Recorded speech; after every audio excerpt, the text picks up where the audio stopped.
సంఘ పెద్దలకి సంఘ కాపగారికి వందనాలు, వచ్చిన విశ్వాసులందరికీ వందనాలు.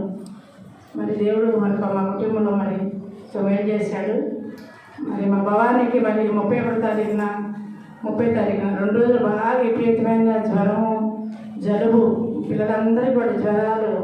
మా సంతోష్ అయితే అసలు డాక్టర్ నిమ్ము చేసేసింది బాగా అని. మరి పిల్ల హాస్పిటల్కి వెళ్ళి పడగా ఆయన బాగా నిమ్ము చేసిందమ్మా, డాక్టర్ ఎక్స్రేలు అవి చూపించాలని వెళ్ళి ఆ రోజు హాస్పిటల్లో ఉన్నాం మేము చాలా టైంలో కూడా.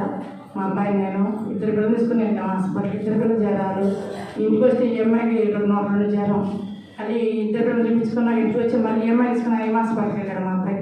మళ్ళీ వెళ్తే మళ్ళీ ఈఎంఐకి రేపు ఎల్లుండి ఈఎంఐ కాదు కదా, మరి 2వ తారీఖున మరి 31వ తారీఖున అంత జ్వరం ఎలాగా జలుబు జ్వరం వస్తూ మామూలు లేదు. అయినప్పటికీ నేనేది ప్రార్థన చేస్తున్నాను, ప్రభా మరి రేపు 2వ తారీఖు కల్లా ఏమైనా జలుబు లేకుండా ఉండాలి తండ్రి, మన ఆపరేషన్ మళ్ళీ వాయిదా వేస్తారు ఏమో మరి తండ్రిని ఎంతగానో ప్రార్థన చేసుకున్నాను. డాక్టర్ సీఎం కాలేజమ్మ తగ్గిపోతుంది, దానికి మంచి ఖరీదైన మందులు ఇచ్చారు. తర్వాత తగ్గిపోయింది.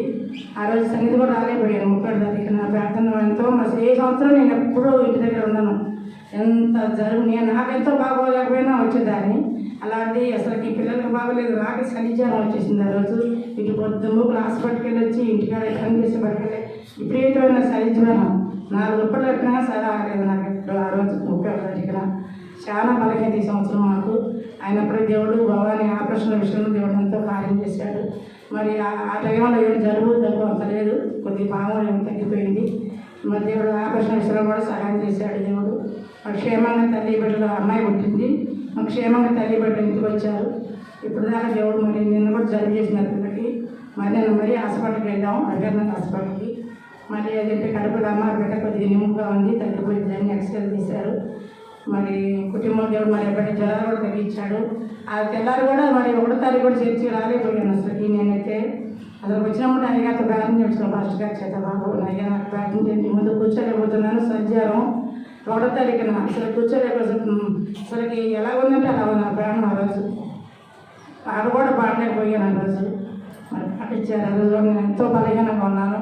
అప్పుడే దేవుడు శక్తి ఇచ్చాడు, బలం ఇచ్చాడు. దీంట్లో పని చేసుకుంటాకి ఎంతో దేవుడు నాకు సహాయం చేశాడు. ఇంతవరకు మా దేవుడు కుటుంబాన్ని దీవించి ఆశ్రయించినందుకు దేవుడు వేలాది కోట్ల స్తుతి స్తోత్రాలు. చిన్న వాక్యాన్ని సాక్ష్యం చూపించిన నాకు ఆమె.